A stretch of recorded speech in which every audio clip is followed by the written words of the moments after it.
Hi friends, आज आपण करतोय दह्याची कढी. म्हणजे कुठल्याही प्रकारचं वाटण न करता आपण झटपट पद्धतीने एक 15 मिनिटात पण कढी करू शकतो.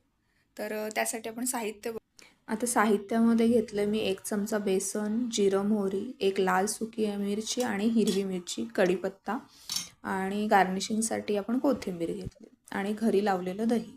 आता दही बघितलं तर मस्त असं घट्ट लागलं आहे आणि त्याच्यामध्ये आता थोडं पाणी आपण ॲड करून छान घुसवून घेणार आहोत. मग त्याच्यात मी टाकलं 1 चमचा बेसन आणि थोडीशी हळद टाकली आणि परत पुन्हा रवीने मी छान घुसवून घेतलं. फोडणीसाठी आपण टोपामध्ये थोडंसं तेल टाकलं आहे आणि त्याच्यात मग आपण फोडणीचं साहित्य टाकणार आहोत. काही जण खोबऱ्याच्या वाटपामध्ये पण कढी करतात, पण त्याला खूप वेळ लागतो, म्हणजे मिक्सरमधून वगैरे. आता सध्या पावसामुळे लाईट जाते सारखी, तर मी हे सिंपल पद्धतीने बनवते.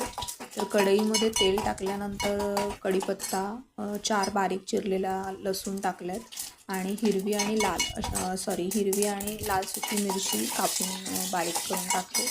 त्याच्यानंतर जिरं मोहरी ते छान तडतडलं की आपण थोडंसं हिंग टाकणार आहोत त्याच्यात आणि अशी फोडणी मस्त आपण ही खमंग तयार झाली की गॅसवरून तो टोप जो आहे तो आपण उतरून घेणार आहोत. तर सर्वात आधी ते दही जे आहे ते मी घुसवून चांगलं मस्त हे करून घेतलं आहे आणि ती फोडणीच्या ह्याच्यामध्ये आपण ॲड केलं आहे.